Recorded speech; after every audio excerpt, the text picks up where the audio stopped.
UP में हार पर बड़ा बवाल, किस किस का होगा हिसाब, क्योंकि हिसाब की तस्वीरें ही वीरेश दिखा रहे थे और उस हिसाब में कौन कौन आएगा, उसके दायरे में कौन कौन आएगा, ये बड़ा सवाल है। इसीलिए अब इस पर हम जरा चर्चा कर लेते हैं, जानने की कोशिश कर लेते हैं कि यूपी को लेकर के तरह तरह की बातें की जा रही हैं और कई तरीके से लोग देख रहे हैं। जहां बात करें राकेश शुक्ला जी, जिस तरीके से हार का ठीकरा सिर्फ कैंडिडेट पे फोड़ देना, क्या ये सही होगा, या फिर लोग बता रहे हैं कि अखिलेश यादव की जीत की वजह अच्छा टिकट वितरण भी था? मेरा मत थोड़ा सा अलग है जी। मेरा मानना यह है कि भारतीय जनता पार्टी को सबसे पहले इस बात का पता लगाना चाहिए कि 33 सीट वो जीती कैसे। जिस समय वो जीत का पता लगा लेगी उसको हार का अंदाजा लग जाएगा, क्योंकि जीत के पीछे एक कारण होगा और जब जीत का कारण पता चलेगा तो हार का कारण जानना कठिन नहीं होगा। जो हम कह रहे हैं कि कैंडिडेट कहीं खराब था, कहीं जातिगत समीकरण बिगड़ गया, तो जिन जगहों पर जीते वहां समीकरण दुरुस्त कैसे था और बाकी ठीक बगल की सीट का कैसे बिगड़ गया। आप कानपुर जीतते हैं तो प्रयागराज क्यों हारते हैं? दोनों जगह आपके कैंडिडेट नए थे जी, कार्यकर्ता वही थे, मतदाताओं में भी कोई बहुत बड़ा अंतर नहीं था, क्योंकि आपके तो ऐसे में यह जानना जरूरी है कि जिन सीटों पे आप जीते उसके बगल वाली सीट आप क्यों हारे। बगल में बैठे विनोद अग्निहोत्री जी, क्या आप सोचते हैं कि जिस तरीके से ऊपर से नीचे तक अब बात चल रही है, खासकर सांसदों से जो हार गए उनसे पूछा जा रहा है, लिफाफा मांगा जा रहा है, बताइए क्यों हारे, लेकिन यूपी में आपकी एनालिसिस क्या कहती है? लेकिन तब 14 का चुनाव मोदी जी के नाम पर जीता गया और उसमें ये माना गया कि बाकी सारी चीजें गौड़ हो जाती हैं, मोदी जी के नाम पर वोट मिलता है। 19 के चुनाव में भी यही हुआ कि मोदी जी के नाम पर वोट मिला, 17 के चुनाव में भी यही हुआ कि मोदी जी के नाम पर वोट मिला और 22 के चुनाव में भी यही हुआ कि मोदी जी के नाम पर वोट मिला। यानी कैंडिडेट, गुटबाजी, जाति समीकरण, उम्मीदवार की कमजोरी, संगठन की कमजोरी, भीतरघात, ये सब कोई मायने नहीं रखते जब मोदी जी और योगी जी सामने आ जाते हैं। तो ये मोदी जी योगी जी का जादू इस बार क्यों नहीं चला? जांच इसकी होनी चाहिए। जादू क्यों नहीं चला? देखिए, मैं विनोद जी की बात से 100% सहमत हूँ। इस तरह की तमाम समीक्षाओं में हमेशा ये होता है कि मध्यवर्ती और निचले कार्यकर्ताओं से पूछताछ होती है, लेकिन जो शीर्ष नेतृत्व है उसकी जिम्मेदारी तय नहीं की जाती। असली समस्या शीर्ष नेतृत्व के साथ जुड़ी हुई है। आरएसएस पूछ तो रहा है, लग रहा है। नहीं ना, वही तो मैं वहां पे भी आता हूं। देखिए, अभी शुक्ला जी ने जो बात कही संघ भाजपा संबंधों की, मोटे तौर पर उससे मैं सहमत हूं। एक बात तथ्यात्मक दृष्टि से भी अनुचित है थोड़ी। राष्ट्रीय स्वयंसेवक संघ कभी नहीं चाहता था कि नरेंद्र मोदी प्रधानमंत्री पद के उम्मीदवार बने।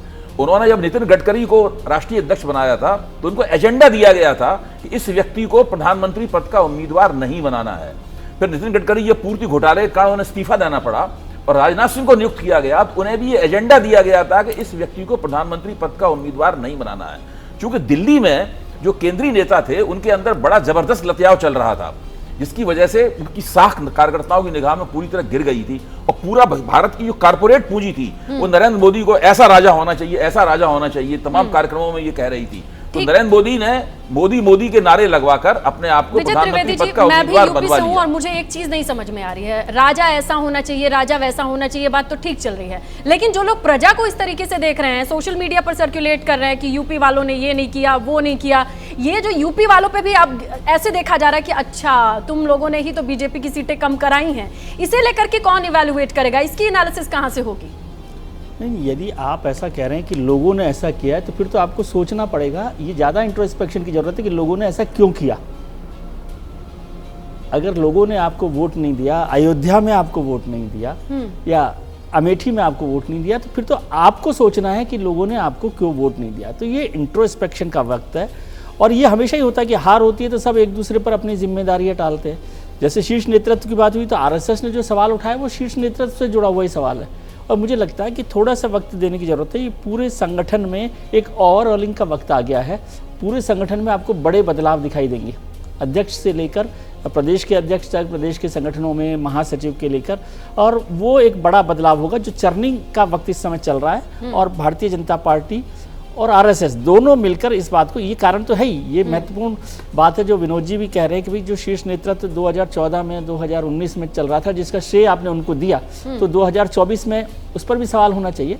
लेकिन सब चीज़ें मिलकर चुनाव में हार होती है। उम्मीदवारों की बात होती है बार बार कि उम्मीदवार गलत बांटे गए, तो बनारस से ज़्यादा बेहतर उम्मीदवार कोई हो सकता है? प्रधानमंत्री नरेंद्र मोदी जी यहाँ पर हैं, वहाँ 3 लाख वोट कम हो गए। स्मृति ईरानी से बेहतर कोई उम्मीदवार पार्टी के पास हो सकता है कि वहां वो हार गई हैं अमेठी में।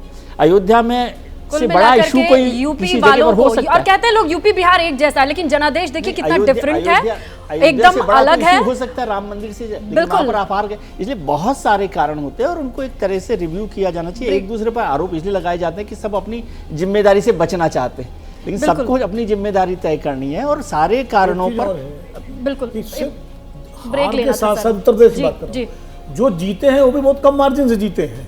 जो 2-3 लाख का मार्जिन था बिल्कुल। पिछली बार, वो इस बार 40,000, 25,000, 30,000 का रह यूपी गया में कई सहू है। जीत यानी गए वोट वाला काफी हद तक जो फ्रेज है लोग यूज अलग कर रहे हुआ हैं, है। बस जीत गए, ये वाली कंडीशन भी रही है। जैसे ही घड़ी का काटा दोपहर 2:30 पे आए, बबीता जी का दिल सास बहू साजिश के लिए मचल जाए। और ये है इनकी बहू, पूरे दिन ऑफिस की टेंशन हो जाए गॉन जब ये करें अपना फेवरेट शो फ्री टाइम पे ऑन। इनकी तरह आप भी देखिए अपना फेवरेट शो अपने टाइम पर और डाउनलोड कीजिए एबीपी लाइव ऐप अपने स्मार्ट टीवी पर।